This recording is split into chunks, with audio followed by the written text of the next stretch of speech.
Hey everyone, we want to tell you about an investigative new podcast from Campside Media called Chameleon, Hollywood Con Queen.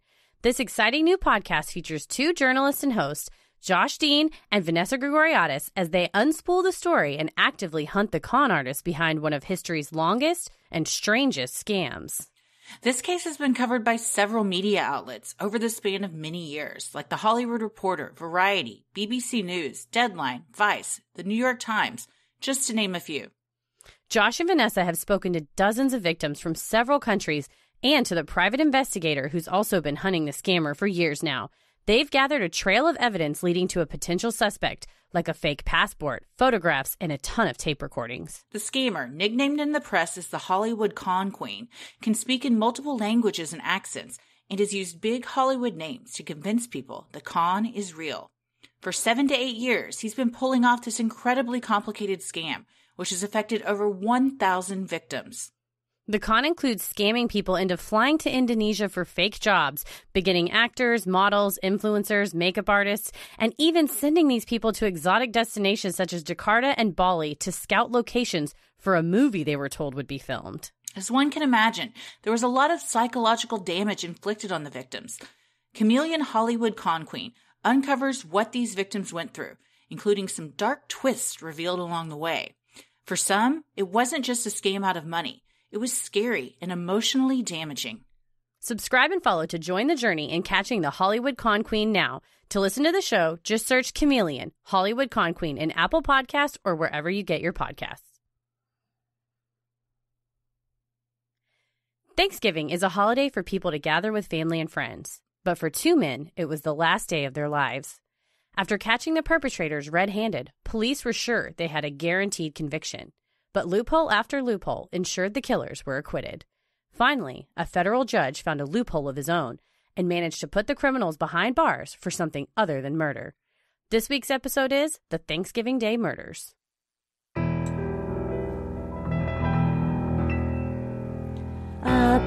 bump in the night, your heart fills with dread. Probably a murderer who wants you dead. It could be a ghost, a demon, or worse. Perhaps you're the victim of a witch's curse. It's hopeless, you're doomed. You'd call a priest if you could. You'd rather just listen to who? Sinisterhood.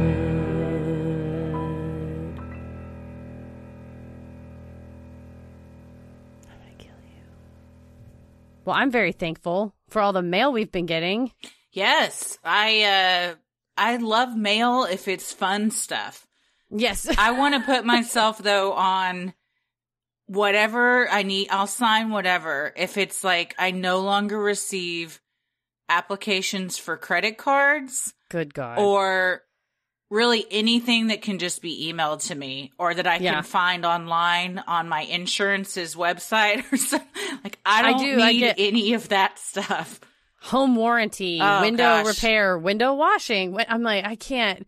No. And I get like the mailers for, it's almost like a church that the people that lived here before me went to. Mm-hmm. And then I looked it up and I don't think it's a church. I think it's some sort of Nexium type. Oh, goodness. It was like some type of organization. So I throw those straight in the trash. Sometimes I'll leave through them, depending. I get a lot of American Girl magazines. Oh, very nice. And I'm pretty sure a child did not live here before me.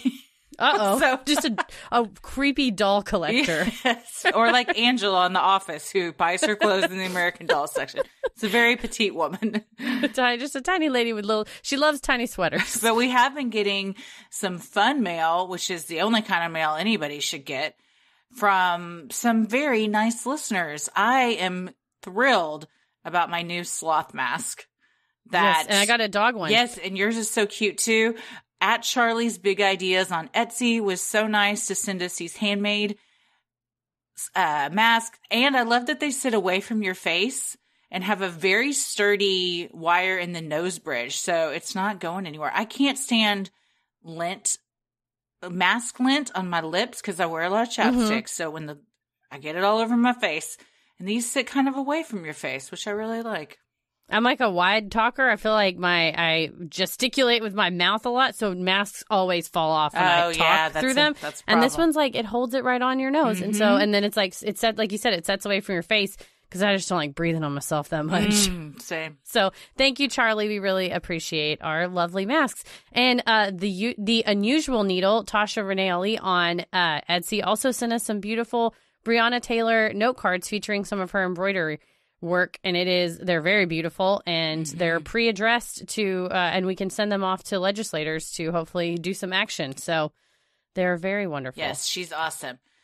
Something else that was very wonderful. Oh my God. What a day.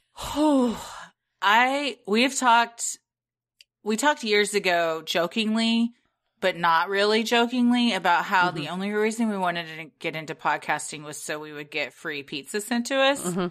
Correct. It's finally happened, you guys. Our scam is complete. The amazing people at Luminati's in Chicago overnighted us some deep dish pizzas, because they recently came out with a gluten-free one, did they not? And so you got some gluten-free ones. Mine were glutened up, which I love. I asked for extra gluten. Oh my gosh, they were so good. I can't stop thinking about them. They all messaged and said, oh, is that the sausage crust? And apparently they were making crust out of sausage that was gluten-free, but this is not sausage crust. This is bread crust, like deep dish bread crust. And it was, oh man, it was gone. Sausage crust is, I'd like to try though. I wouldn't turn that down. I would love to try a sausage crust. But yeah, it's so good. Oh, that was so good. Oh, Just hot and gooey and delicious. So Shoshan, Rachel, Kyle, God, yes, you guys made our lives. Yes, thank you also for the cute t-shirt and spatula too. I'll tell you what, we made the spinach one with the intention to save the cheese. And about halfway through that spinach, Tommy was like, you want me to go ahead and put the cheese in the oven? It's a good husband. I was like, yep, I sure do. So good. So yes, thank you everyone. That we're very thankful with the Thanksgiving holiday approaching for such amazing listeners that send us stuff and just support the show in whatever way you support. We love you guys. We couldn't do this without you. Yeah, and if you want to show your thanks to somebody else or yourself, you got to practice self-gratitude, that you show up every day and you be the best you. We have our 2020 limited edition tumblers that if you head to Sinisterhood.com, it's right up at the top, and you can order them from High Proof Designs, which is a local handcrafted artisan. They laser things and wood burn things and all kinds of stuff, and it has art by Day Off, Jude Sutton, who has designed some amazing stickers and T-shirts and stuff for us. Donna Laser. He did the Donna Laser T-shirt. He's brilliant. All the stuff he makes is perfect. He's also my husband's best friend, so go support him. And co-streamer on Soup's Cash, so it's all connected. It is. So head to Sinisterhood.com and check out the tumblers up top. And if you want something autographed, it's lasered on there, so the autographs will never fade, just like our love for you. Lasers. Also, check out our new website because it's brand new. I don't think we've talked about that since on here, at least. We plugged it on social media, but we have a very spiffy, beautiful new website designed by the wonderful Chelsea Perry. And it looks great. So and there's an FAQ. I already was able to send someone to the FAQ. They're like, what kind of podcasting equipment do you use? And how would you recommend having a successful podcast? I was like, boom, got your back. Have some FAQs. Here's the FAQ. Yes. So, check out all things on our new website. There's all sorts of fun information there, including who we are and a little bit about ourselves. I'm Christy. I'm Heather. And this week we are, we thought it was what better way to celebrate Turkey Day. Or if you're a vegetarian, green bean casserole day. Or if you are a convicted felon, ham day. Yeah. Ham's usually a Christmas meat, right? Well, we have ham adjacent to the turkey at our Thanksgiving. So we have a turkey that's the main meat, and then we have side ham as well. The people that we're about to talk about today only had ham, no turkey. That's an interesting choice. Perhaps they were a bit distracted because they had some bodies in their cellar that they had just killed and they neglected to talk about the turkey. Yeah, you have no time to baste if you're hiding evidence. That's true. We thought, what better way to celebrate Thanksgiving than with some murders that happened on Thanksgiving back in the 90s. So that's what we're going to be talking about. Happened in Maine. Beautiful state of Maine. And all the great reporting is from the Bangor Daily News from a reporter Yes. named Sharon Mack, who just killed it with, nope, didn't. That's a bad way to say it, but she knocked it out of the park with her reporting. She did. And all of it's on the internet now in the archives. So this was an old school digging. I felt like I was the microfiche at the library. I haven't read a newspaper, well, an actual newspaper in a long time, but an online newspaper and even longer. And I had to do a lot of zooming. Yeah. It's been so long that my glasses prescriptions changed and I could not read the fine print like I once could. But God bless the newspapers. They got us through this one. Mm-hmm. Well, let's get into it. Born in 1972 in central Maine, Hubert Hartley was raised primarily by his mother after his father passed away when Hartley was 12 years old. A Boy Scout, his sister described him to the Bangor Daily News as a very shy, very sensitive person who has never been in trouble. As a teenager, Hartley dropped out of high school in the 11th grade to work various outdoor jobs, including in local chicken barns. At 6 years old, Hartley had met a neighborhood boy named Morris Buddy Martin. The two became fast friends, even kept in touch after Martin moved away. Eventually, the friends reconnected at the Clinton Fair in September of 1990. The two made an interesting-looking pair. Hartley was tall, blonde, athletic, and weighed 190 pounds. Barely 5'4", Martin was dwarfed by Hartley's 6-foot frame. However, like Hartley, Martin was also muscular, having worked in manual labor for most of his young life.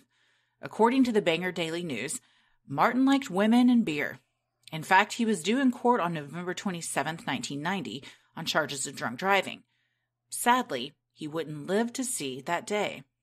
We've kind of an all-American guy, you know, working in chicken barns. He's got his literal buddy named Buddy.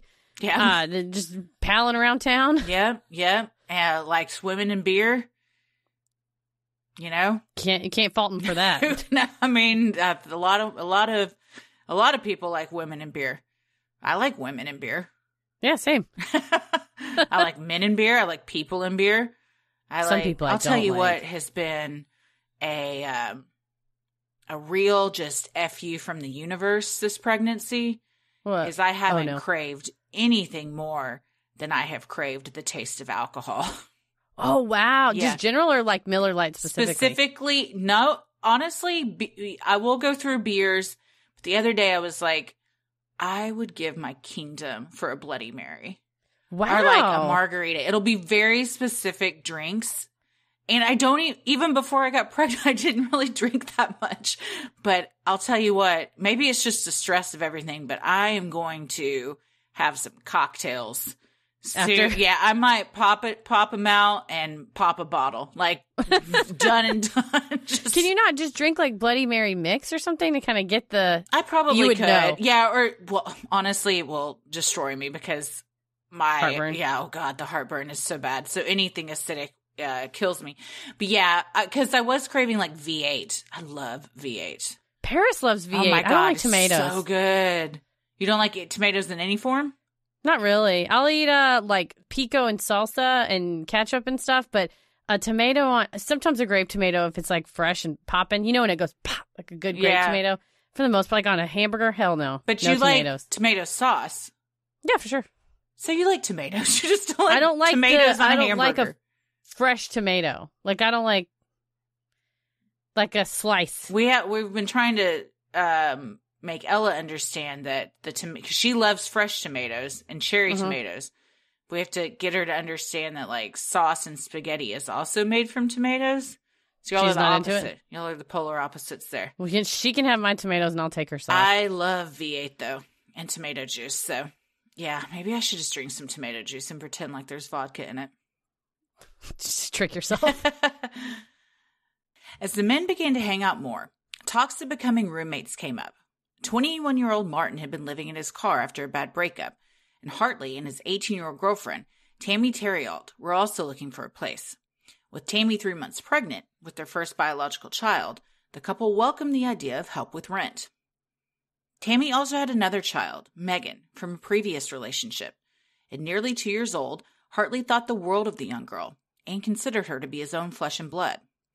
In November of 1990, Hartley, Martin, Terrialt, and Megan all moved in together. The two men had found a modest farmhouse for rent in Fairfield, Maine. Well, I mean, it's not such a bad idea. You're in your 20s. You got to split the rent, figure something out. Very common. Yep. Better than living in your car, bless his heart. That's true. Terrible. That is true.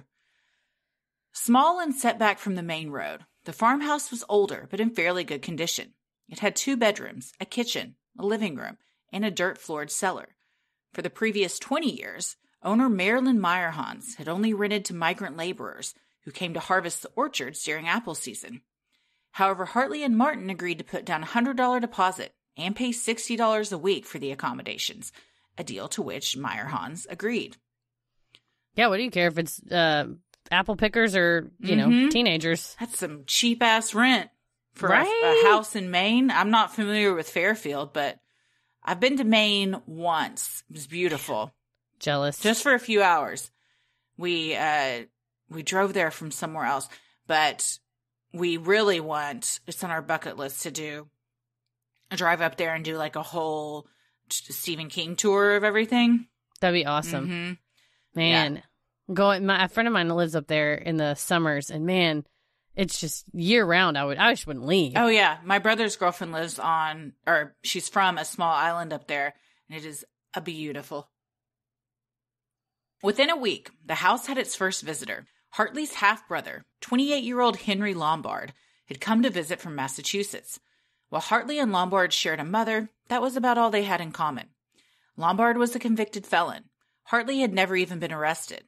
Now, on November 15th, 1990, Lombard had arrived on his doorstep with plans to stay for 2 years, waiting for his wife to be released from a local jail, according to the Bangor Daily News.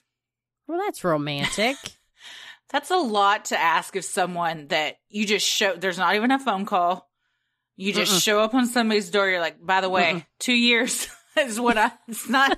That is, that's more than a pop in. Do you think that he set it up like, hey, I'm just going to stay until she gets out of jail, and then they had to ask the sentence? Or he sounds like the kind of guy that he said, I'm going to be here 2 years. I think he didn't sound like he gives two shits about offending anybody or really, he's not Mr. Manners. Immediately, Lombard made himself at home, kicking Martin out of his bedroom and forcing him to sleep on the couch downstairs. Those close to him accused Lombard of having a temper and a drinking problem. In later testimony, Phyllis Lombard would say her son was unpredictable.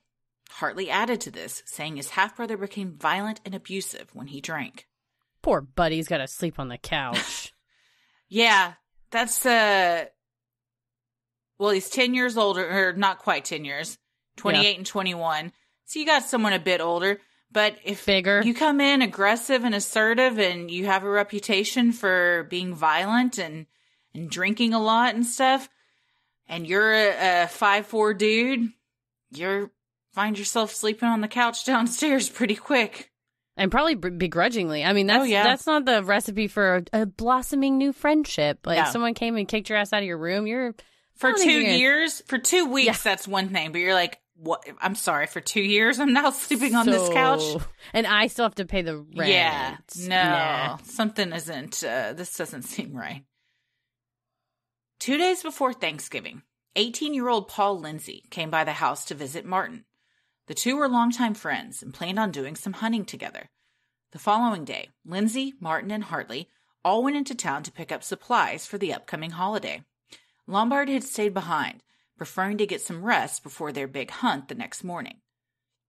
Maybe they were going to hunt a turkey. Oh, that makes sense. And they never got it. No, the hunt did not go well. That makes a lot more sense. Well, now I feel bad shaming them for their hams. So they were going to have a ham and a turkey is what it sounds like. Damn, I feel so guilty. While in town, the men visited the local A&P, where Martin cashed his paycheck for $160. He then bought a 12-pack of beer and a ham, while Lindsay stole a beef tenderloin. When the men arrived back at the farmhouse, they ate dinner before going to bed, Paul Lindsay taking the black couch and Buddy Martin taking the tan. Lindsay slept in his clothes, which included long johns, a black shirt, and white socks. Martin wore only his white briefs. On Friday, November 23rd, the day after Thanksgiving, a hunter in the woods near the farmhouse found a blood-soaked blue Afghan and called police. When officers arrived, they found 4 additional garbage bags nearby, full of bloody evidence, including tan and black couch cushions, a green t-shirt, black socks, and white underwear. Trash bags of deer parts were also found, causing initial uncertainty as to what kind of blood was everywhere. Yeah, that is grisly. That's just stacked full. That's a scene that you don't want to roll up on. Yeah. And then also confusing, you're like, do these people kill a deer on their couch and dress it in clothes, or what's happening here? Or did they get blood all over their clothes and throw it away? Yeah, there was a lot of and it wasn't ever clear if the deer parts were even related to the other trash bags. Yeah, it's like a big mess. People were just dumping trash bags full of bloody stuff out in this field. He's like, this is a field, God damn it, respect it. This is not your dumping ground for your old couch cushions. 2 days later, while responding to an unrelated domestic disturbance call, officers heard a rumor about 4 men from a nearby cabin going hunting, but only 2 men returning. When their source mentioned a green shirt, police began to connect the dots. Then they had the cabin owner, Marilyn Meyerhans, come to the station and identify the bloody items that were found. Once she confirmed they were furnishings from her farmhouse, an APB was put out for Hartley and Lombard's arrest. Yeah, you're probably not happy as the landlord knowing, because what you see the couch cushions and you go, oh God, what's the rest of the house look like? You don't, I mean, because you only know at least a deer has been slaughtered in your house. At the very least. Worse, there's a multiple homicide. Right. And also, as someone who had never rented outside of these migrant laborers that would come, I'm sure you're like, well, shit, 20 years I hold out and this is what I get. The one time I break my own rule. It's also, so there's a lot of, as we'll see, conflicting and contradictory things in from the characters in this story of what really happened. Mm-hmm. And the people that are neighbors adjacent to this farmhouse that get the cops over there, they're saying 4 guys went hunting. But as we'll see, only 2 of them really went hunting. And the Martin and Lindsay were asleep on the couch when they end up getting killed. So I'm like, where did somebody decide that 4 people had gone hunting in this story? And yeah, the lady said, oh, they were all hanging out over at that farmhouse and nobody's seen the other 2. So then, and basically the cops at first were like, whatever, it's a bunch of, like, it's just rumors. It's like town rumors. And then she said, yeah, and that one guy in the green shirt. And they kind of went, green shirt. Maybe we should check into this. There's a couple of instances in this where someone says something that gets a little disregarded until someone stops and says, wait, let's go look into this. Because if they had just said, oh, it was, I heard about some farm guys, whatever, they may have just disregarded it and not been on the lookout for these 2. On Monday, November 26th, police obtained a search warrant and searched the farmhouse. They found 100 pieces of evidence, pools of blood, and a trail of blood leading to the basement. While out patrolling, another officer spotted an additional bag of bloody clothes and items, including Buddy Martin's driver's license, according to the Daily News. As more detectives arrived on the scene to collect newfound evidence, a plane flew overhead, attempting to locate the bodies. Yeah, one of the articles is very fascinating that Sharon Mack was like hearing radio traffic, that there was stuff found, and was it related to the previous stuff found? And she just ran out there and started listening to the radio and then just standing there watching them dig through stuff. There was a ton of stuff. There were bloody sweatpants in the trees. There were couch cushions just thrown about. We'll see that these men weren't the suavest of criminals when it came to disposing of evidence. Mm-mm. With the trove of bloody evidence and warrants out for their arrest, police were desperate to locate Lombard and Hartley. Then, in the early evening of November 26, the 2 men were spotted driving around town by Sergeant Wallace Coburn. They were arrested and taken to the Augusta police station, where they were separately interrogated for several hours. So this sounds like a slam dunk. You would think. Yeah. Over the course of Hartley's interrogation, he asked for an attorney to be present 8 times. His requests were repeatedly ignored, and the questioning continued. Later, this would cause his interrogation to be inadmissible evidence at trial, even though he admitted during his arrest that he killed Buddy Martin by beating him to death for hitting on his girlfriend, Tammy. Hartley also confessed that his half-brother, Lombard, killed Paul Lindsay. But neither of these confessions would be heard by Hartley's jury. Bungled police 101. Here we go from the jump. It's like, you dipshits. What? Right away. We, one fun thing we did this weekend was we got to participate in Podcast Row at the virtual CrimeCon house arrest. We had a ton of fun. Thank you, everyone. That's another big thank you. Thank you to everyone that came to that and came to all of our sessions and our live session. We had a ton of fun doing a live wheel. And one of the speakers that you and I both watched virtually was the detective, and it showed an interrogation that was happening where he got a murderer to confess. It was a crime in Houston. And in that confession, or in that interrogation, he hints at wanting a lawyer, but he doesn't really say full out, I'm not going to answer any more questions until a lawyer is present. Or even, I want a lawyer. He said, man, I sure would like I wish I had a lawyer. I wish I had a lawyer. Not the same thing as I would like a lawyer. Which you would think it is. And for the, just FYI, as Heather always says, do not talk to the police unless you have a lawyer, and demand to have a lawyer. Say, I'm not answering any questions until a lawyer is present. Be very clear about it. But this guy straight up says 8 times, I want a lawyer present, and they don't give a shit, and they keep asking him questions. And different than the one at CrimeCon was a non-custodial interrogation. He brought the guy in and said, you can leave anytime you want. I just want to talk to you. That's a trap. Ask for a lawyer. Also, the guy asks at one point, he's like, so I can leave? And he's like, yeah. And he's like, okay, I want to go. And the detective's like, well, hang on a second. Can we get a DNA swab from you first? It's like, so you can't really leave, can you? And also the cop is sitting between the perpetrator and the door. Yeah. But this was a custodial interrogation where he was arrested, presumably Mirandized of, you have the right to remain silent, you have the right to an attorney, and he asked for one, and you're like, 8 times he asked for one. Yeah, and I'm imagining if it was 8 different times, it wasn't, man, wouldn't it be cool if a lawyer was here? It was, I want a lawyer, I want a lawyer. Yeah, probably in a row. I want a lawyer. I want a lawyer, just like over and over. At the same time, when you say, I want a lawyer, and they're not giving you one, just shut your mouth. Yeah. Don't talk anymore. The thing is, it's like, you watch an interrogation and they're needling somebody and they're poking at him and trying to get him. Well, can't you just tell me what happened? I can help you. Let me help you. And that's one thing we talked about when we were talking to our people on CrimeCon too, after watching that, is I was saying interrogations are really hard for me to watch, because even though, and the guy in the one we saw at CrimeCon 100% had killed this woman. So you can't really have a lot of sympathy for him. It's hard to. But it is also hard to watch the police intentionally manipulate this person into saying what you want them to say.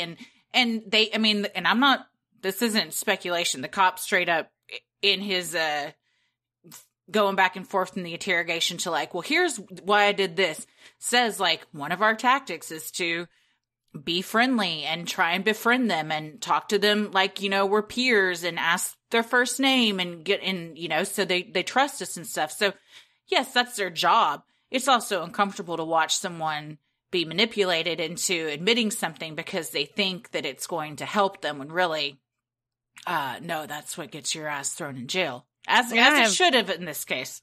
Oh yeah. I think that's what nailed it, was the DNA that they got from him willingly. We had this whole, Paris and I have been watching that Drugs Incorporated and having conversations about when people are arrested on that show and like what can be used as evidence and what can't. And listen, man, I'm all for appreciate what law enforcement does, but I swore an oath to protect and uphold the Constitution. And if you're entitled to a lawyer under a Constitution, you're entitled to these things. And in this case, Hartley, for whatever he committed, it sounds like he beat his buddy to death, was entitled to a lawyer, and the interrogation should have stopped. And you see the horrible consequences when you ignore that request. Yes. And you think you're doing a good thing because you're really trying to get the suspect to tell you everything you want to hear, but in so doing, you fucked up, so then it got thrown out, and then we'll see. It didn't go so well. No. After being questioned for nearly an hour, Lombard had seemingly had enough and agreed to give a complete statement provided an attorney was present. While the detective did halt questioning in his case, an attorney was never called, so Lombard never gave a confession to the crimes. Well, they stopped questioning there. That's good. They did not call an attorney for him, though. Little lack of follow-up? Yeah.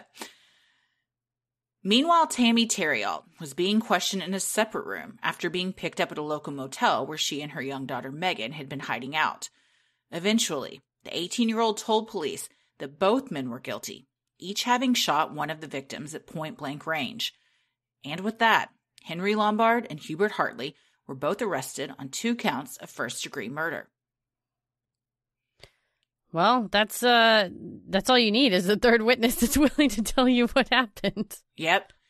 Or, is she a reliable witness? We'll hear. Dun, dun, dun. Sinisterhood will be right back. The holidays are coming up, and there's no better way to manage the stresses that they can bring than with a CBD routine from Charlotte's Web, the world's most trusted hemp extract. And now you can use code CREEPY for 15% off their entire selection of amazing products, excluding bulk products and bundles. You can choose from a selection of topical skincare products, gummies, and traditional oils, all made to support you day to day, moment to moment. The holidays are stressful, Heather. Mm-hmm. Even without the holidays, we're living in some stressful times. There's Constantly. a lot of stress happening. And if you know manage those everyday stresses, may I personally recommend the mint chocolate hemp oil. It helps me feel calm and just relaxes me, whichever one needs right now. It also make the perfect stocking stuffer, or put that thing in a box, put it under the tree. Whatever you want to do. Baste your turkey with it. You got a mint chocolate turkey. Hey, Everyone's they like, also have non-mint chocolate flavors. So I say pick the flavor you want, baste your turkey.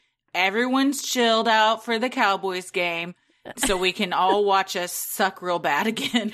I was going to say, they may say, man, it tastes like mint chocolate, but I'm not even mad. I feel good right now. Yeah. Oh, well, I like to lay on the couch after I eat my turkey, but sometimes I get all cramped up from working from home all day. So I got some CBD Medic back and neck pain relief ointment that gives me targeted temporary back and neck pain relief. And it just kind of soothes all my minor upper and lower back discomfort that I just have constantly pretty much. So highly recommend that as one that I personally use.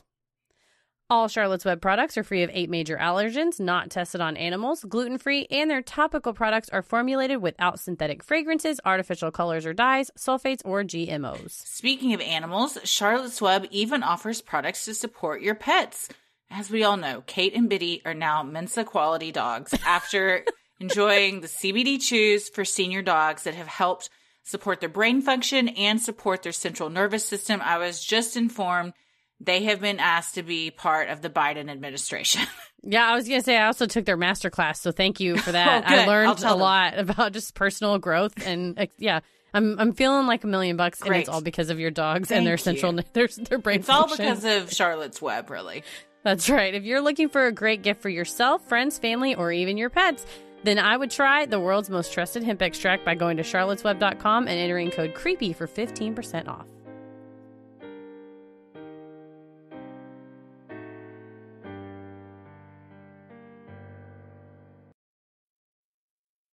The men were taken to the Kennebec County Jail, where they were placed in adjoining cells, a move that would prove advantageous for the criminals.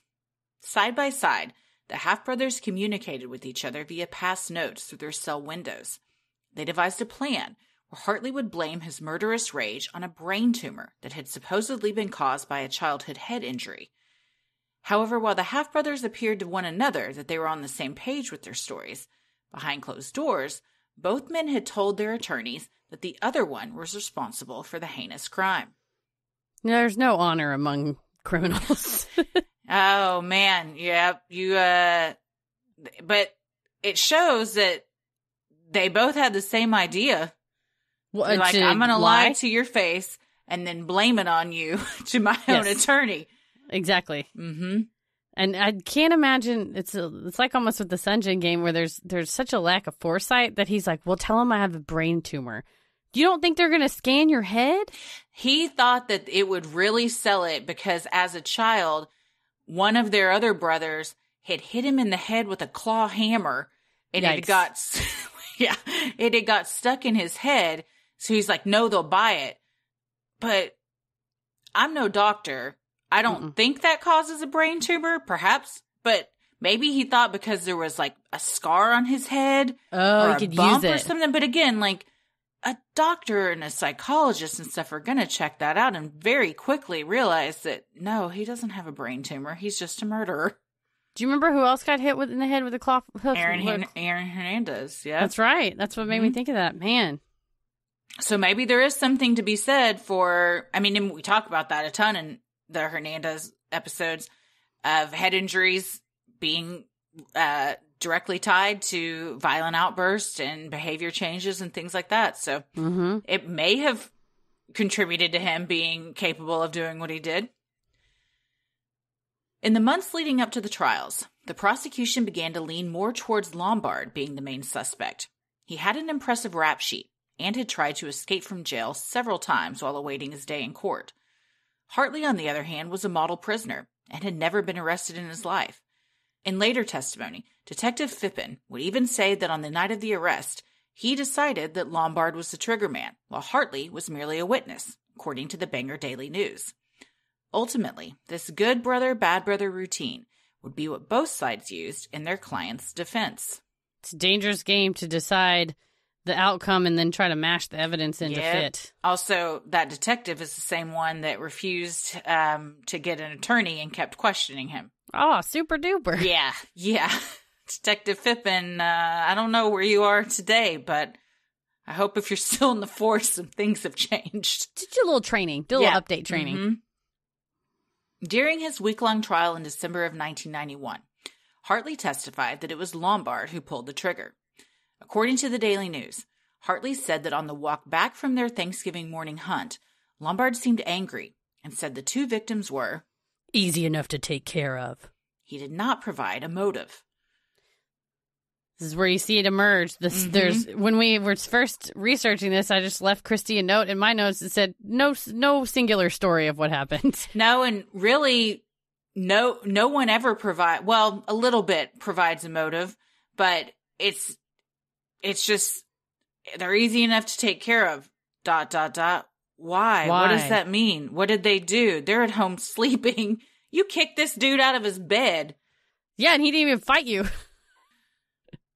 When they arrived back in the cabin, Hartley testified he turned his back to make a cup of coffee when he heard a strange sound. Lombard had shot Paul Lindsay. Hartley claimed he then watched as Lombard turned the gun on Buddy Martin. According to the Daily News, Hartley asked, "What the hell is happening?" That's when Lombard told him, "You didn't see nothing. It could just as easy happen to you. Remember Tammy and the baby upstairs."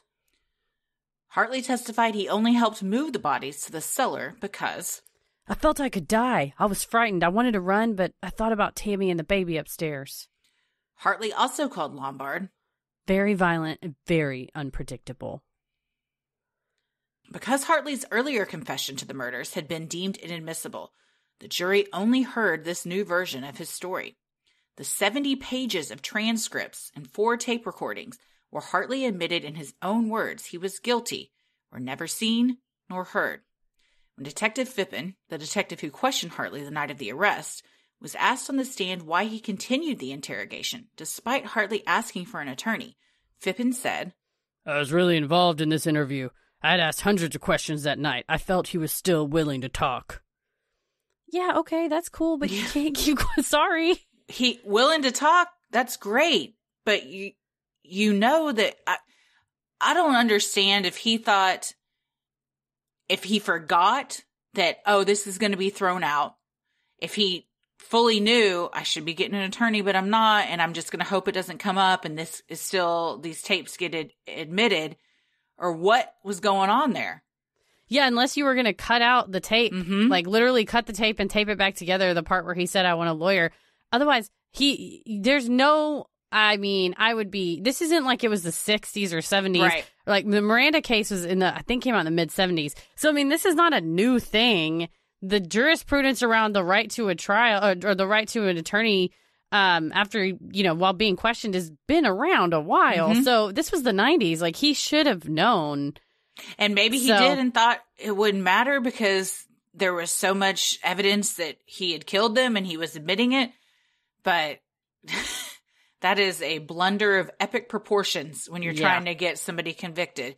You're like, I fucking got it. He's admitted to all of this stuff. I got 70 pages of transcript, 4 tape recordings. You don't have anything. Yeah. Because you didn't uphold the law. It's like not having a warrant and kicking the door in and being like, oh, I got all this evidence from these murderers. Well, literally everything you found, if you didn't have a warrant, gets thrown out. So it's like you're wasting everyone's time and you don't get a do-over. Right. Yeah. Tammy testified against Hartley on behalf of the state. She told jurors that when the men returned from hunting, her boyfriend had sent her upstairs, saying he had something to do. Tammy claimed she then heard Lombard say, if you don't shoot him, I'm going to shoot them both. Shots then rang out. After the shots, Tammy testified she heard Lombard say, I didn't think you had the guts to do it. To which Hartley replied, I showed you, didn't I? So she claims when she was first interrogated on the night the men were arrested, she said each man shot one of them. Now she's saying, no, my boyfriend is the one that was responsible for shooting both of them. In the trial against him. Yeah. Which it boggles the mind. If they were going to, set somebody up to lie, wouldn't you say at Hartley's trial, oh, Lombard did it and vice versa? Yes. Yeah. It doesn't make sense how this all plays out. There's also, from what Sharon Mack reported, Tammy wasn't the brightest. Yeah. So, I think she was also young, confused, scared, and you get a witness like that on the stand, and I think they just freeze up. Or if they prep them in advance and say, this is the Hartley trial, we want to put him away. Tell him what you saw. Tell him that you saw him do it. And she's like, okay, well, it'll make these people happy for me to testify. I'll just go ahead and say that. It is bizarre, though, that at her boyfriend's trial and the father of her baby, she wasn't saying, no, Lombard did it. Yeah, and she cried on the stand. Did it. Yeah. Because they said, oh, why didn't you turn him in? And she's like, oh, I was so scared, but I loved him. And they're like, loved him enough to lie? And she's like, well, no. So it's like it's confusing because if she seemed, I think the article said the only time she cried on the stand was when they said, do you love him and would you lie for him? And she said, no, I wouldn't. So, why wouldn't you, if you were going to say, okay, I'm going to lie on the stand, wouldn't you just lie to help your boyfriend unless she wanted him to go away? Who knows what happened to their relationship after all this? That's true. And she had already changed her original story that they each shot one of them. So why now are you saying like, no, Hartley's 100% the only one that did anything? And I did not see any, aside from just what was reported in the papers, there's no trial transcript. I would wonder why the defense attorney would not try to use her prior statements to police in order to impeach her on the stand and say, did you say, we have this written transcript that you said this to the cops. Why are you changing your story all of a sudden? And at least try to poke a hole in her. And maybe he did, and that's why we had the outcome that we had. That's a good point. As reported by the Daily News, Tammy told the courtroom she then looked down through a broken board in the stairway and described the horrifying scenes she saw. I saw Paul's feet dangling off the couch and Buddy's head. There was blood coming out of Buddy's head. Henry hollered to Hubert, get a mop! Henry had a garbage bag and was bending Paul's feet, sticking him in, and then Paul was in the bag on the floor. So it's horrifying. Whoever shot whoever, the two of them, like garbage, took their friends. Lombard, rolled into town and was kind of an ass to all these people. But Hubert Hartley was like friends with these guys, at least with Buddy, and to just go, stuff them in a bag. Yeah. And she said she hid in the stairway for 2 hours because she was just so scared. And that Megan, the 20-month-old little baby, kept toddling down there. And while they're trying to clean up the mess, first of all, Tammy, get a grip on her. Don't let her just wander into a crime scene. And that twice the men would carry her back upstairs. So they knew Tammy was in the room. They knew she was around. Yeah, they didn't. Yes. Yeah. But I think as we'll see, I mean, they obviously trusted her with knowing what had happened, but I'm sure you're 18-year-old, you're pregnant, you got a little kid, and you're watching your boyfriend and his brother just stuff dead bodies they just killed into a garbage bag. You're terrified. Yeah, you freeze. Yeah, she froze. And especially you're like, I'll do anything it takes to protect the kid inside me and the kid next to me. Tammy went on to describe how Lombard and Hartley dragged the bodies of Paul Lindsay and Buddy Martin to the cellar before attempting to clean up all the blood with a mop. Prior to her family stopping by to celebrate Thanksgiving, Tammy testified she saw Lombard and Hartley move one of the bodies to the car. After the relatives left, the men moved the other body and all the bloody clothes and couch cushions to the car as well. The three, plus young Megan, then left the house to toss out the evidence. Tammy said she was dropped off at her parents' before the bodies were disposed of. So you have them enjoying their Thanksgiving ham, probably asking where the turkey was, if I had to guess. Sure. And there's one deceased person in the cellar and one in the car that you probably parked next to. Yep. Again, it's that just going about your business. And Tammy's mom and sister both testified at Hartley's trial. And the sister said when they got there, Lombard, or maybe Hartley, came down the stairs with a gun in his hand, loaded rifle, and just propped it up against the wall. First of all, you've got a 20-month-old walking around. Not a good idea. And that at one point the sun had gone down, and so Tammy got up to turn on the lights, and Hartley quickly turned off the lights and wouldn't allow any lights to be left on because I'm sure there was still blood everywhere and stuff. So they're all just sitting in the dark, not eating turkey, wondering like, well, this is weird as hell. And they were only there for like 45 minutes and then left. And then they got right back to it. It's probably a very strange vibe in the house. And also, blood has a smell to it and everything. Plus gunpowder and stuff. Yeah. And try then to keep them in the yard. Later, when you realize what had been going on, to know that you had been in there and all that was surrounding you is very eerie. The State Star witness wrapped up her testimony by saying she was terrified of both Lombard and Hartley, and that Hartley had been mad that Buddy Martin had been flirting with her. She also said under oath that she witnessed Lombard and Hartley dividing up the $160 in cash that had belonged to Buddy Martin, a detail some believe may have been the motive. They even gave $1 to her daughter. Tammy said she went along with the plan and never called the police or questioned the men for fear of her and her daughter's life. So for however not trustworthy, but reliable as a witness as she is, this is at least some kind of motive. Yeah. That it sounds like there was some jealousy maybe or some money motive. And maybe that's what they're easy enough to take care of is kill him for the money. Or they're easy enough to take care of because Hartley left out the part where he said, man, I really hate when he flirts with my girlfriend. It makes me mad. Yeah. Yeah. And if Lombard's been drinking and everyone says he's violent and stuff, especially when he drinks. If he's got something in him and just wants some money and is just angry, then they're just sitting ducks, basically. And he doesn't really know them or care about them. He's not attached to them. No, they're just sleeping. They didn't even know what had happened. They were dead before they even knew what happened to him. So you go hang out with your pal all day, go to the A&P, steal a beef tenderloin, go to sleep. And you think, man, tomorrow's going to be great. We're going to go hunting. And you just go to sleep totally calm and not knowing that you're never going to wake up. Man. Despite this testimony, Hartley was acquitted of the murders. In a television interview after the case, the Assistant Attorney General called Hubert Hartley's testimony about the shootings false. Because of these statements, a judge ruled that none of Hartley's testimony about the actual shootings would be admissible in the Lombard case. Law prohibits a state's attorney from putting a witness on the stand who the attorney believes will make untrue statements. With that ruling, the Lombard jury was only to hear about the events before and after the shootings from Hartley, but not the actual shootings themselves.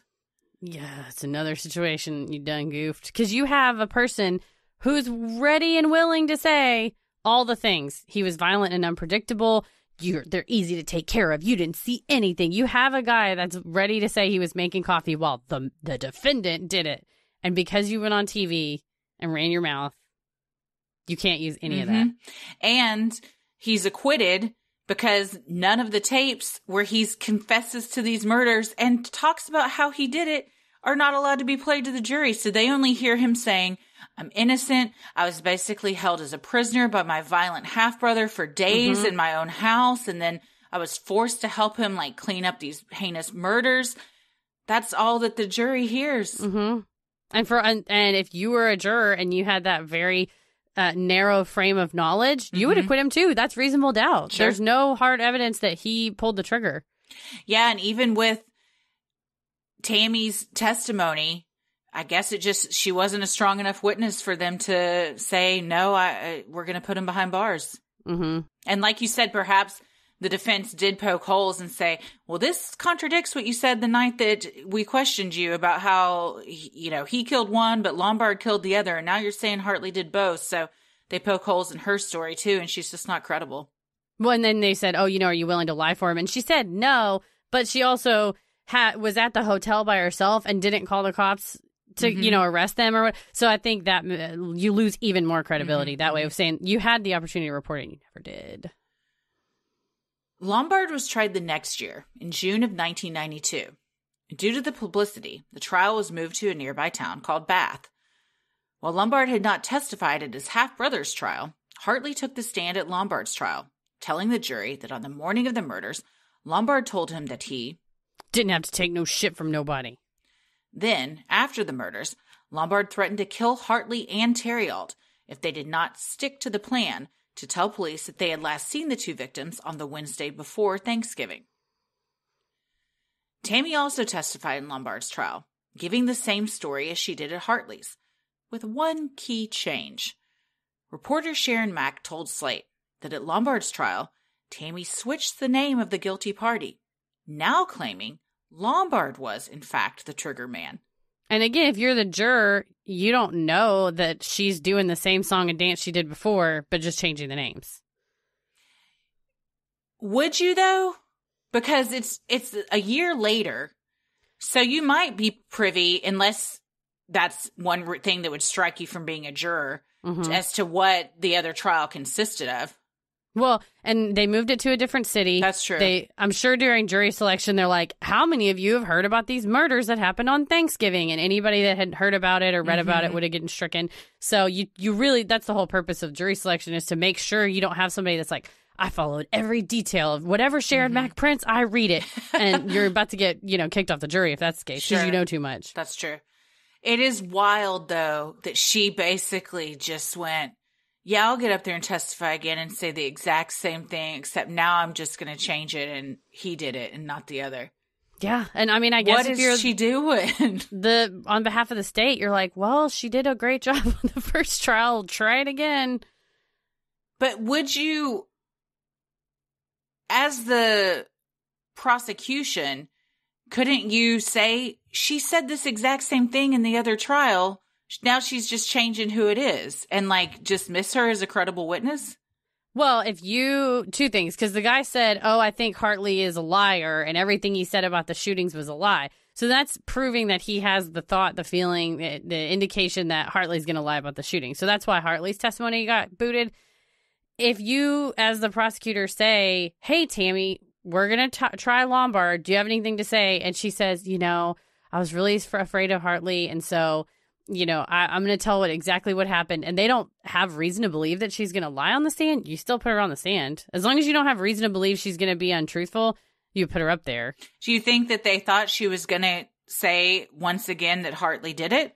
No, because if she was going to say that, I imagine if you're trying to prosecute Lombard, you would not want that testimony in. You don't want somebody that's going to go up and say, the defendant didn't do it. The other guy that already got off's the one that did it. You wouldn't want that. So a good lawyer doesn't ask a question they don't know the answer to. So I'm guessing they prepped her and knew what she was going to say beforehand. I mean, that's just good lawyering.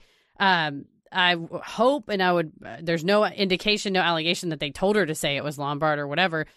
Whatever happened in the intervening year between Hartley's trial and Lombard's trial, who knows?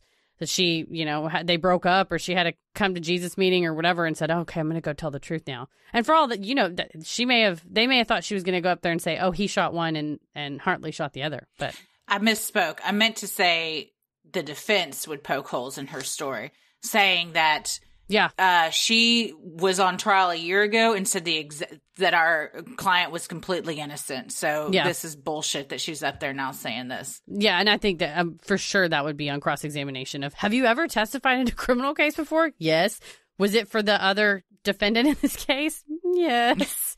Did you flat out say that this guy didn't do it and the other defendant did? Yes. Yeah, I would argue that's impeachment. You know, that's grounds for, it's admissible because it would show that she's untruthful on the stand. And you use it to impeach her. And that's why, from my research, I never saw that anything like that happened. Mm-mm. So it's very bizarre. In trouble for like perjury or anything. Yeah. Lombard's attorney maintained that his client was in the bathroom when Hartley murdered the two men. And while Hartley's confession tapes were inadmissible in his own trial, the jury was allowed to hear them now. As the defense played the tapes, a hushed courtroom heard Hartley admit to beating Buddy Martin with his own fist. Until he stopped breathing. That Martin was mad at his friend for coming on to Tammy. And that ultimately he had to die. So that is very damning evidence coming out of your own mouth, that had it been admissible at his own trial, we may not even had a second trial. I mean, well, because he did say that Lombard killed the other one. So we probably still would have had that, but this guy would have been in jail. Yeah, if you have, if you're the juror and you have this really narrow window into the evidence, and the defense attorney says the evidence today will show you that poor Mr. Lombard's brother just went off on these two men and lost it and killed them. And I will play you a tape where he confesses, and you'll see that my client didn't do anything. I mean, that's so powerful. Yeah. It's a slam dunk. Oh, it's done and done. For the defense. For the defense, yes. With the damning tapes being admitted as evidence, conflicting testimony from Tammy, and Lombard's profession of innocence, the jury acquitted Henry Lombard on Monday, June 8th, 1992. Victim Paul Lindsay Jr.'s father told the Bangor Daily News, "Two cold-blooded murderers are walking free on the street because the state didn't do its job properly." I gotta agree with him. Yeah, you have one, like Eminem, you have one shot, one opportunity, and they blew it. They blew it. And as the father of one of these victims, or any of the family members, you're like, my God, we just got completely screwed. There's no justice. Our loved ones aren't coming back. And these guys are just out living their lives now. And it's not like, oh, someone killed my family member and maybe it was these two. It was absolutely one of these two, and they were both in the room, and they're both culpable, and they're both acquitted. Yep. So frustrating. In July of 1993, Henry Lombard and Hubert Hartley were tried together in a week-long trial on charges of federal conspiracy. Count 1 of the federal indictment charged Hartley and Lombard with a multi-part conspiracy with the following objectives: unlawful possession of a firearm and ammunition, to cross state lines with intent to avoid prosecution or avoid giving testimony in a criminal proceeding, and the removal of evidence from the farmhouse in regards to Lombard's unlawful possession of a firearm and ammunition. Yeah, so they both got tied up on... Lombard wasn't allowed to have a gun because he was a felon, and then Hartley was helping him have a gun, and so the federal prosecutors very smartly tied it all together, and it's one big bucket, and both of you are going at the same time, so there can't be a which way did he go, that way, that way. Or he said, he said in this case, yeah. Exactly. At the close of the government's case, Hartley pled guilty and was sentenced to the maximum 5 years in federal prison. His lawyer told the Bangor Daily News, "It's important to recognize that this is not an admission of any kind of complicity in those terrible killings, but it is a recognition of some errors that he made at the time." Yeah, apparently his lawyer said, hey, let's sit through this and see how much evidence they have against you, and I'll let you know if it's a good idea or a bad idea to go ahead and plead out and try to get a shorter sentence. And that's exactly what they did. It's always interesting to me, and I understand legally if you're guilty at this, that doesn't necessarily mean you were guilty at another. But like any case like this, or like a civil and a criminal case, like with OJ, his criminal case, he's not guilty. His civil case, he's guilty as hell. It's like, then we all know he was guilty in the criminal case as well. It's just like with this too. Then if he's admitting to this and pleading out, he knows what he did. We all know what he did. It was all thrown out on technicalities.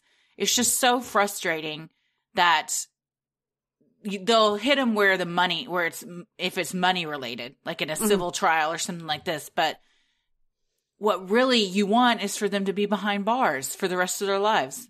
And on the flip side, you want to have a criminal justice system that requires the utmost burden of proof, that there has to be beyond a reasonable doubt that you did it, versus if you have to pay out a little money, that sucks. But a preponderance of the evidence, or, lower burdens of proof out there are for lower stakes things, except for in federal sentencing. We'll see. It's a low burden of proof with a high stakes consequence.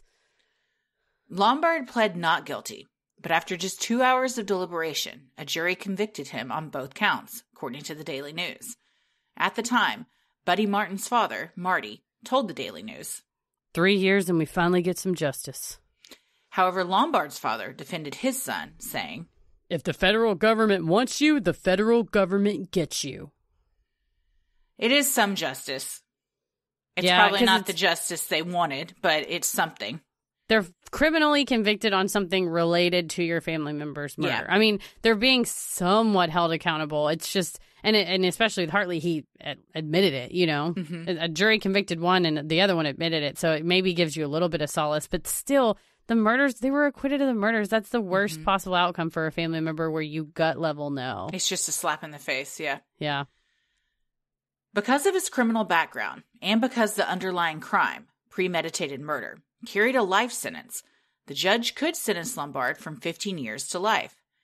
The judge determined it was more likely than not that Lombard had committed the murders and used the murders as part of the sentencing. With that, Lombard was sentenced to life in prison without parole. Here's where I've got a lot of questions. I thought you might. I was going to say, gut level, not knowing the law on it, does it seem fair or unfair? Do you think acquitted conduct sentencing, which is what this is, where they use a conduct that you've been acquitted for in order to sentence you for a related charge, usually in a different jurisdiction, do you think it's fair? Do we like it?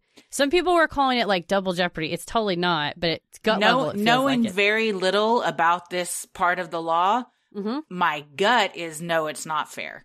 Right? That's what I mean. The Supreme Court argues there's a big case called U.S. versus Watts that they argue that it is fair because under sentencing guidelines, the courts have a very broad discretion to consider any kind of information. So how a person acts and behaves, even if it's something from a trial that you have been found not guilty of. The exact quote from the decision was, including facts related to charges of which the defendant has been acquitted. So the Supreme Court has said this is constitutional. They also say that considering information about a person's character or the conduct that they use, they're using the conduct to determine a sentence. They're not convicting you of that prior conduct. It's splitting hairs. Yeah, it is. They're just saying, we're trying to decide your sentence for conspiracy to possess a weapon and leave town. And to decide that sentence, we're going to use the conduct from this other trial and we're going to use this evidence. Also, sentencing burden of proof is different than conviction burden of proof, which is beyond a reasonable doubt. So sentencing burden of proof is more likely than not. So it's super low. So if you go back and read any of the stuff from the Lombard, it's like more likely than not that, I mean, he did probably, right? It probably killed like him? Sufficient. Yeah, it's Sure. like sufficient. And so if you think it's more likely than not that he used this weapon to kill these people, okay, I'm going to take that into consideration. And the other hair splitting that the Supreme Court does for this is they say an acquittal does not prove that a person is innocent. All it does is it says that there's reasonable doubt as to the question of their guilt. So these people were acquitted of this crime, not because they're innocent, but because the state bungled the case. Right. No, And I so- totally get all that. It just seems not right that you are Beat the taking rap. into consideration something that they've already been tried for and already been found not guilty of, even though, did they do it? 99.9, 100% yes. One of them did it. Absolutely. But it's kind of like, why did we ever go through all of that if the outcome didn't matter? Because in the end, this other person who had nothing to do with that first trial is going to make the decision that, no, I think y'all fucked up that one. And I'm going to take that in consideration for this, even though this isn't what we're even discussing today. These aren't the charges that we're discussing, and use it against them. Do you know who would agree with you? Ruth Bader Ginsburg. Well, and that's why we're kindred spirits. That's why we celebrate her. But I mean, the government's argument is saying that they're not relitigating the issue.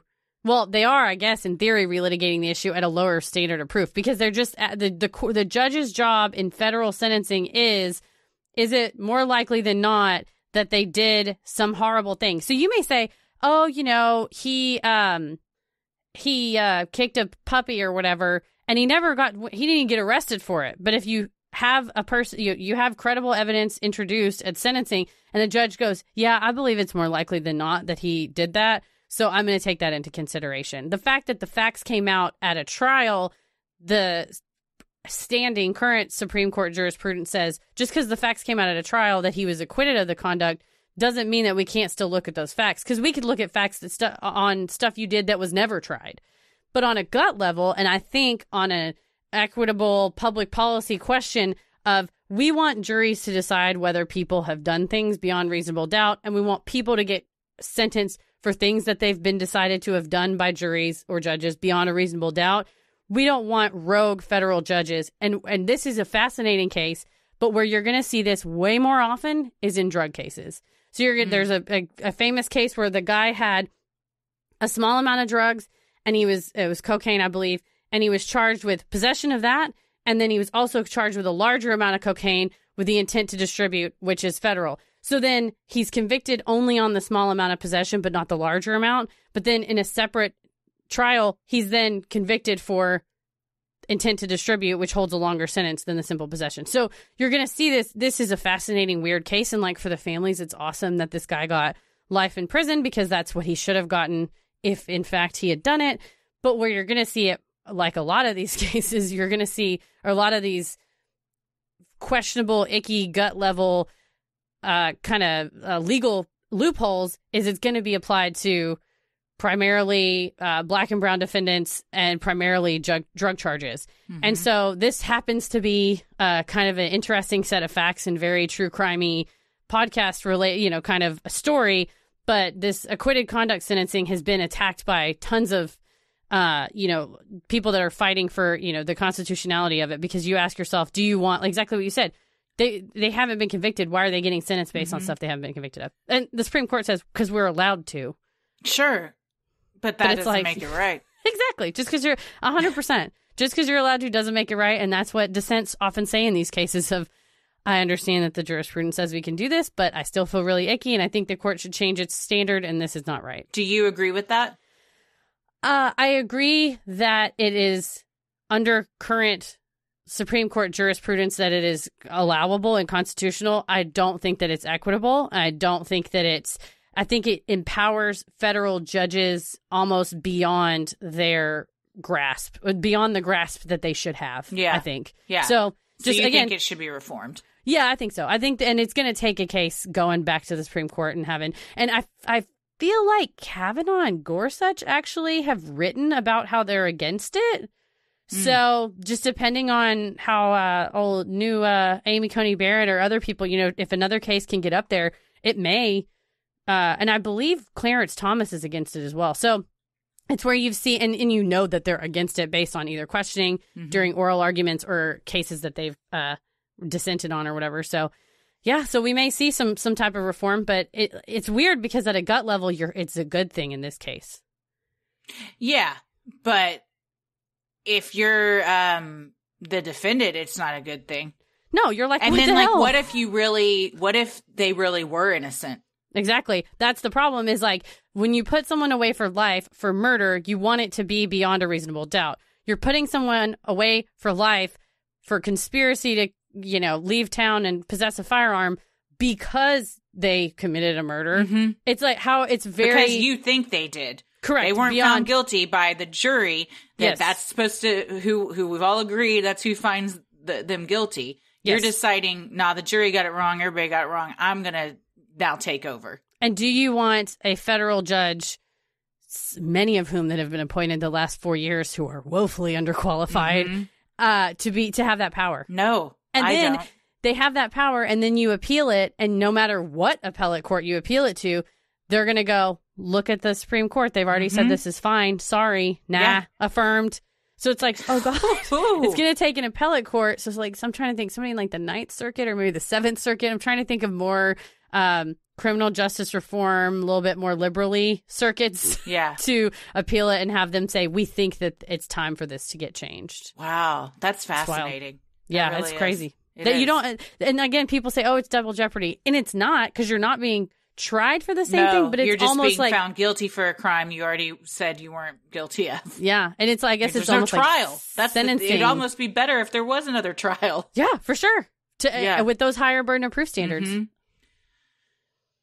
Well, Lombard first appealed his conviction in 1995, but on remand to the lower court, the judge imposed life imprisonment again. In October of 96, Lombard appealed again, claiming his rights were violated by the lower court, since he was never convicted of the murders used to determine his sentence. Like we just said. On December 4th, 1996, Lombard's sentence was affirmed once again. Supreme Court precedent and federal sentencing guidelines permitted the judge in Lombard's case to use, quote, all relevant information, including the murders. The court admitted this could seem unfair to the public, agreeing that a practice is constitutional does not make it wise. That's laughable because you're flat out saying, we know this is fucked up, but we did it anyways. and again, time and again, I think that it gets tricky when you're a lawyer or a judge or somebody that says, well, that's just how we've always done it. It's like, there's a lot of things we always did that were very bad and harmful. And that we're trying to actively change to be better, a better society and a better world. So I think this should get added to that docket. Well, you should high five Chuck Grassley and Dick Durbin, who in 2019 put a bill before the Senate asking to change sentencing guidelines so that if a person has been acquitted of a crime, then those facts can't be used in sentencing. Bring them on. Love to high five them. Let me know where they're at. We'll do an elbow, a virtual high five. Yeah. 2 years after his sentence, on February 5th, 1998, Henry Lombard died by suicide in his cell at a Rhode Island prison. He was 35 years old. In a statement to the Bangor Daily News, Lombard's father stated the prison officials informed him that there was drugs in his urine. That's not right. How do you get drugs in federal prison? U.S. Marshal John Leeton told the Bangor Daily News, this is an apparent suicide. The senior Lombard insisted, if everything isn't right as it should be, I'm going to request an independent autopsy. I want to make sure they aren't covering up anything. There have been no further updates if this autopsy was carried out. How do you get drugs in federal prison? Very easily. My answer would be it's not hard. Very easily. Do you get them? Not. I've never been to federal prison, but yeah, they're all over the place. Yeah, there's ways. Yes, for sure. In 2014, Hubert Hartley found himself in trouble with the law once again when he was charged with 2 counts of criminal liability for conduct of another, charges that stemmed from crimes his nephew, Terrence Hartley, committed, according to News Center, Maine. Even though Terrence pleaded guilty to breaking into Janice's home, Hartley's ex-wife, in 2013, and beating her and her boyfriend repeatedly with a metal baseball bat, prosecutors argued that Hartley orchestrated the violent attack against his ex-wife because he was angry with her for leaving him. Yeah, apparently there were text messages and the GPS that he used to track her car was attached to his cell phone. Mm-hmm. Yes. And she had even said, you're going to kill me. On the stand said this and he said, oh, I'm not going to kill you. Somebody else will. I love you too much to kill you. I mean, it was very threatening. She said that they were married for 15 years and that he was very violent and abusive during that time. And she was scared of him and everything. Upon pleading guilty, Terrence was sentenced to 4 7.5 to 15 year state prison sentences and 2 felony counts of burglary and 2 felony counts of first-degree assault in March of 2014. 2 years later, a jury found Hubert Hartley not guilty of being an accomplice to the crime. To this day, Hartley walks the streets a free man. What do we say about old John Meese in the last episode? He took the deal, and it was a good deal. I think eventually Hartley served 2 years in federal prison and 3 years probation from the federal charge. So he was even, I mean, he barely did 2 years. No, for multiple crimes, including arguably murder. Yes. Some type of involvement in a murder. So what do we think? Who do you think killed Lindsay and Martin? I believe that Hartley's confession, though it was procured in unconstitutional ways, kind of tells the story that, and it's because it lines up with Tammy's initial statement too, was that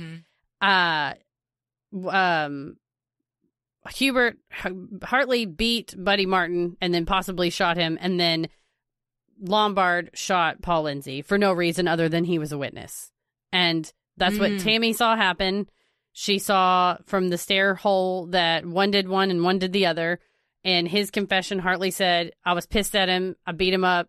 And he doesn't say I shot him, but I'm imagining either that or he beat him. And then to be sure, Lombard shot both of them, shot one and then shot the other. Because a gunshot or even beating somebody is going to wake up Paul Lindsay. And the only person to whom Paul Lindsay had any kind of loyalty was Buddy Martin. Like, that was his friend. That's why he was there. He knew the other guys, but he specifically came to stay with Buddy to his friend. So you're both sleeping on the couch. You wake up and your friend's getting beaten up. You're going to try to jump in, and obviously Lombard's going to jump in to stop it. So I think the most consistent story we have is that Hartley killed Buddy Martin and Lombard killed Paul Lindsay, and that Tammy witnessed it happen, and then Hartley was willing to confess to that, and then it just was a series of unfortunate bungles that led them to be acquitted. Yeah.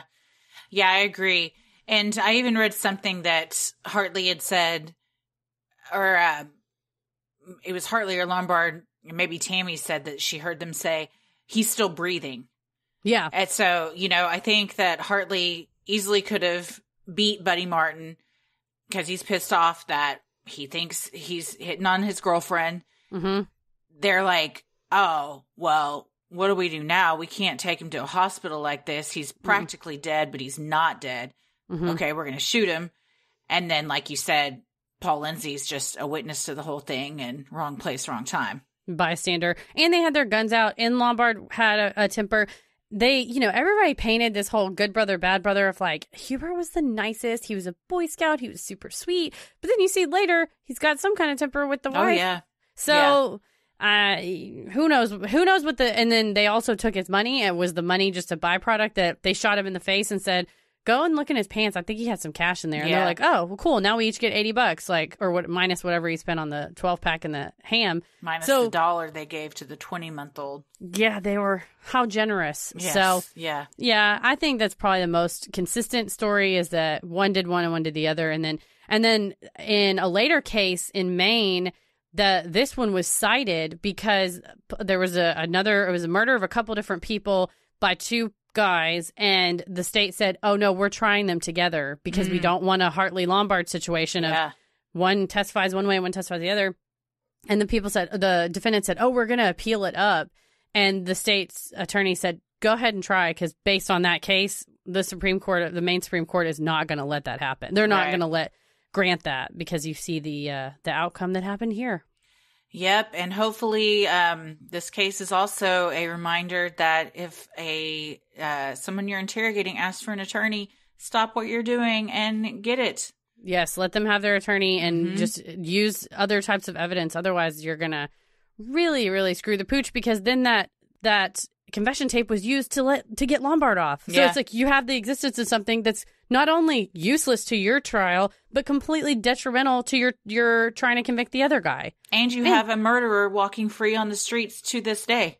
Yeah, for sure. Yeah. And it tells us all, you think, I don't know what all these lawmakers are talking about. What who cares what Dick Durbin's up there talking about, acquitted conduct, sentencing, yada, yada. You see it actually has an impact. Yeah.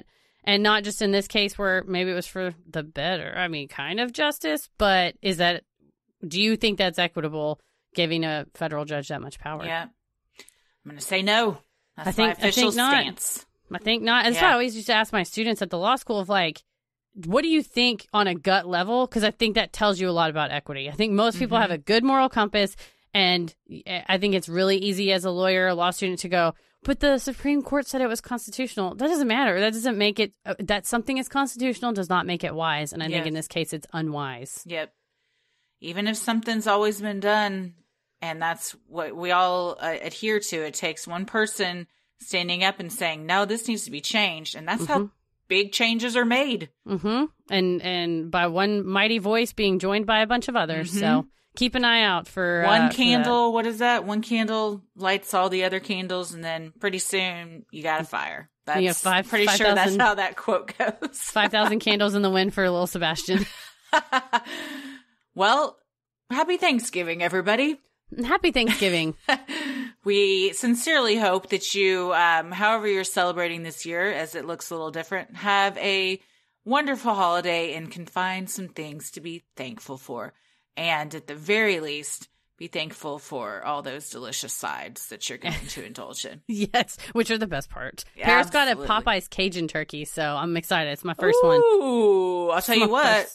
Popeye's Cajun mashed potatoes are the bomb. Oh, are they? Okay, all right. You can get their mashed potatoes with like the sauce they put in it that has like crawfish and it's kind of spicy. It's like their gravy, basically. Oh, damn. Girl, you got to have a Popeye's Thanksgiving. That's what you need.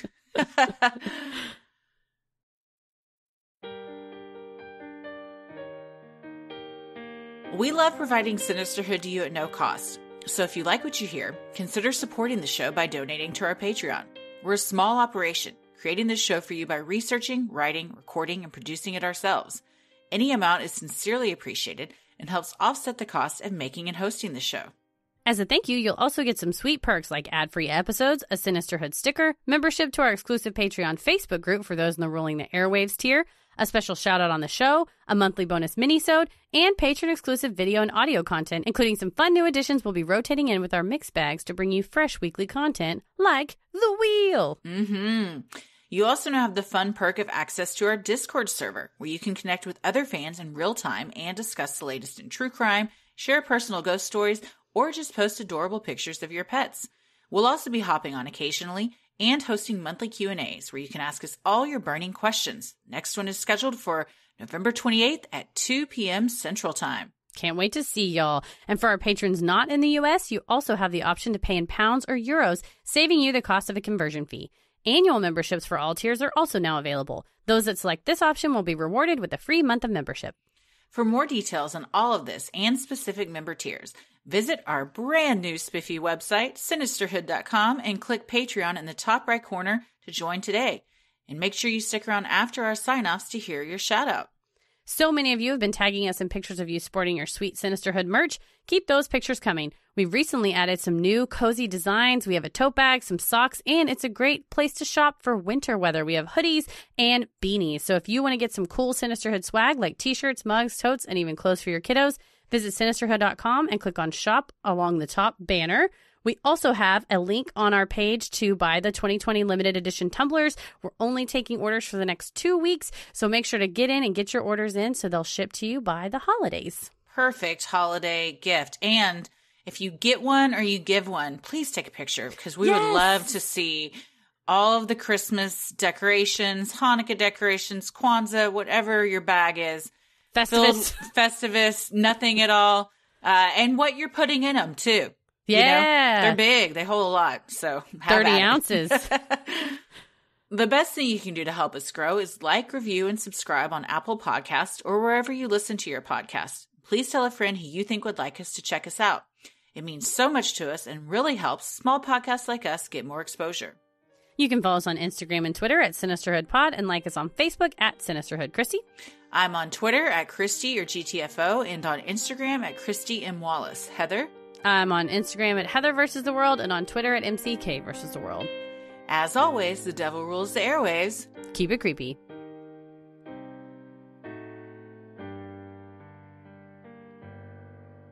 Hey everybody, thank you so much for supporting the show on Patreon. Here are your special Patreon shoutouts. Tierney Skoblick, Lexi Bonner, Mish, Laura Marks, Shauna C., Lindsay Grimes, Alyssa, Nalima Pinaparetti, Amber Vaughn, Aaron Frank, Kelly Jepson, Tara Hardy, Cassidy Reinhart, Amanda Hansen, Caitlin Michelise, Sophie Higham, Sandy Parkinson, Botanical Designs, Roxanne Michaud, Sarah Kuklish, Shelby Orr, Tamara Edwards, Sarah, Maddie, Jess Roberts, Vanessa Renee, Maggie Farrington, and Mariah Ivy. Thank you guys so much for your support. We sincerely appreciate it, especially during these trying times. Happy Thanksgiving. We hope you have a great holiday. Stay safe, stay healthy, and keep it creepy. Sinisterhood.